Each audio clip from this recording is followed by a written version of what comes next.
आज ही Doubtnut app download करें। Doubtnut पर होगा अब आपके सभी मैथ्स, केमिस्ट्री, फिजिक्स और बायोलॉजी डाउट्स का सफाया। बस अपने क्वेश्चन की फोटो खींचो, उसे क्रॉप करो और तुरंत वीडियो सोल्यूशन पाओ। Download now. क्वेश्चन है हमारे पास, सिर्फ A cross B cross C equal to A cross B cross C, then देखिए यहाँ पे अगर हम बात करें हमारे पास क्या फॉर्मूला हुआ करता है। सिंपल, अगर मेरे पास ए क्रॉस बी क्रॉस सी ऐसा चल रहा है ना, ये हमारे पास वेक्टर ट्रिपल प्रोडक्ट पे अगर हम बात करें तो हमारे पास बहुत ही सिंपल ट्रिक होती है। यहाँ पर देखें क्या किया करते हैं हम, जो बाहर वेक्टर आपके पास चल रहा है ना, जो आपके पास स्मॉल ब्रैकेट से बाहर जो वेक्टर चल रहा है वो तो आपके पास दोनों केस में आएगा। और कैसे आएगा देखें, पहले आपको दूर दूर वाले वेक्टर लेने हैं, मतलब ए वेक्टर के साथ एक बार सी वेक्टर लेना है और ए वेक्टर के साथ एक बार बी वेक्टर लेना है। तो पहले लेना है आपको दूर वाले वेक्टर, मतलब ए क्रॉस सी। तो ए और सी है ना, डॉट करना है, इनका डॉट प्रोडक्ट करना है। फिर जो बचा हुआ वेक्टर है वो माइनस, फिर आप पास पास वाले वेक्टर लेंगे, लेकिन जो बाहर वेक्टर है वो हमेशा आएगा, मतलब A dot B C vector.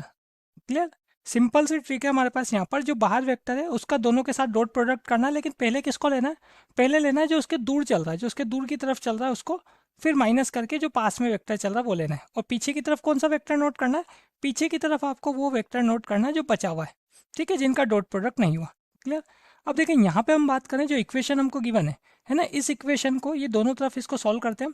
Clear, तो ये बात की आपने यहाँ पर गिवन गिवन में देखें एलएचएस जो आपके पास चल रहा है, इसमें अगर मैं फॉर्मूला लगाऊंगा, अभी क्या बताया मैंने आपको, जो बाहर वेक्टर चल रहा है वो तो आएगा ही आएगा, मतलब एक बार सी वेक्टर पहले किसके साथ, ए वेक्टर के साथ आएगा क्योंकि दूर दूर है। तो ए डॉट सी, बचा हुआ वेक्टर क्या है, बी वेक्टर, माइनस फिर B vector dot C vector, और बचा हुआ वेक्टर क्या है, ए वेक्टर। ये तो हो गया एलएचएस। आरएचएस में देखो, आरएचएस तो अभी आपने ये ऊपर सॉल्व किया ही है, तो इसको तो नोट कर ही लो। ए तो दोनों में आएगा, पहले दूर दूर वाले वेक्टर, फिर माइनस में पास पास वाले वेक्टर। अब देखो इनमें अगर आप देखेंगे एलएचएस आरएचएस, तो ये दो टर्म तो बिल्कुल सेम है, तो कैंसिल हो जाएगी। तो क्लियर, आरएचएस वाली टर्म को एलएचएस में लाऊंगा तो प्लस में आ जाएगी। तो A dot B C vector minus B dot C A vector equal to zero. Clear, और ये भी किस में आएगा, जीरो वेक्टर आएगा आपके पास ही। अब देखो यहाँ पे अगर हम बात करें तो ये क्या फॉर्मूला बन रहा है, किसका फॉर्मूला आपके पास बनेगा, सिंपल, या तो आप इस टाइप से देख लें या फिर ये जो ऑप्शंस आपके पास है इनको सॉल्व करके देख लें, जो इसको सेटिस्फाई कर रहे होंगे वही क्या है, करेक्ट ऑप्शन।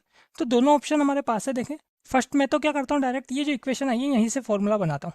तो फॉर्मूला कैसे बनेगा, अभी मैंने आपको बताया, ये जो स्मॉल ब्रैकेट के अंदर चल रहा है इसमें देखो कॉमन क्या है, कॉमन है बी वेक्टर, तो इसका मतलब बी वेक्टर तो आएगा बाहर की तरफ, ठीक है। और बाकी के जो दो वेक्टर्स है वो कहाँ पर आएंगे, अंदर की तरफ आएंगे। क्लियर, देखें ये बी वेक्टर तो आएगा बाहर की तरफ और बाकी दो वेक्टर कहाँ पर आएंगे, अंदर की तरफ आएंगे। अब बचे कौन कौन से दो वेक्टर, सी वेक्टर और ए वेक्टर बचा। तो देखो पहले क्या चल रहा है, पहले बी वेक्टर के साथ चल रहा है यहाँ पर ए वेक्टर, इसका मतलब ए वेक्टर जो है वो दूर की तरफ होगा, क्योंकि पहले हम दूर दूर वाले वेक्टर को लिखते हैं, ठीक है। तो जब ए वेक्टर पीछे है तो यहाँ क्या आएगा, सी वेक्टर। तो ये आपके पास आ रहा है एक रिजल्ट तो, ठीक है। तो देखो यहाँ से ऑप्शन नंबर 1 तो हो गया करेक्ट, है ना, ये तो आ ही रहा है हमारे पास। अब और देखें हम, ये जो आपके पास इक्वेशन आई थी है ना, इसको मैं इक्वेशन नंबर 1 दे देता हूँ। यहाँ से अगर मैं बात करूँ इस पूरे में, मैं माइनस से मल्टीप्लाई करूँ इक्वेशन 1 से, फ्रॉम इक्वेशन 1, इसको अगर आप माइनस से मल्टीप्लाई करोगे तो क्या आएगा, ये आएगा आपके पास B dot C A vector minus A dot B C vector equal to minus zero vector. तो माइनस जीरो और जीरो सिंपल एक ही बात है। अब यहाँ से अगर मैं बात करूँ वापस फॉर्मूला फॉर्म करूँ तो कैसा होगा, देखें वेक्टर ट्रिपल प्रोडक्ट का जो फॉर्मूला है अगर वो मैं फॉर्म करूँ तो कैसा होगा, देखना यहाँ से आपके पास कॉमन क्या है, कॉमन तो वही है बी वेक्टर। तो बी वेक्टर जो आपके पास कॉमन है उसको तो आपको बाहर की तरफ लिखना है। बचे हुए वेक्टर्स कौन से, बचे हुए वेक्टर्स है हमारे पास ए और सी।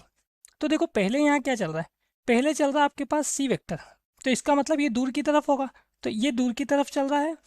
फिर बचा हुआ जो वेक्टर है वो मैंने यहाँ लिखा और बी वेक्टर को मैंने पीछे लिख लिया, ठीक है। इसको सॉल्व करके देखो आप, आपके पास बी वेक्टर बाहर है तो ये तो दोनों के साथ आएगा, पहले दूर दूर वाले आएंगे तो बी और सी का डॉट, फिर ए और बी का डॉट देख लो, और बाकी जो पीछे हैं वो बचे हुए वेक्टर्स हैं। तो ऐसा भी मैं नोट कर सकता हूँ, तो इसको भी देखो आप, ये आपके पास ऑप्शन नंबर सेकंड में आ रहा है, तो ऑप्शन सेकंड भी क्या हो गया, करेक्ट हो गया। क्लियर। अब बात बचती है ऑप्शन नंबर थर्ड के लिए, ऑप्शन नंबर 4 तो होगा ही नहीं, जब दो करेक्ट हो गए तो नन ऑफ दिस कैसे आएगा, बचा ऑप्शन नंबर थर्ड। तो ऑप्शन नंबर थर्ड यहाँ करेक्ट नहीं हो सकता, क्योंकि इक्वेशन 1 या ये जो आपके पास सेकंड नंबर पे भी आई है यहाँ पर, है ना, इसको अगर मैं इक्वेशन सेकंड भी बोल दूँ तो इनमें जो स्मॉल ब्रैकेट के अंदर वेक्टर चल रहा है वो है पी वेक्टर कॉमन, तो बाहर की तरफ तो बी वेक्टर ही रहेगा, जबकि यहाँ क्या है बाहर सी वेक्टर है, तो ये क्या है, ये इनकरेक्ट ऑप्शन है। क्लियर। तो फाइनली अगर हम बात करें यहाँ पर, तो हमारे पास जो करेक्ट ऑप्शन है वो है option number 1 and option number 2। Clear.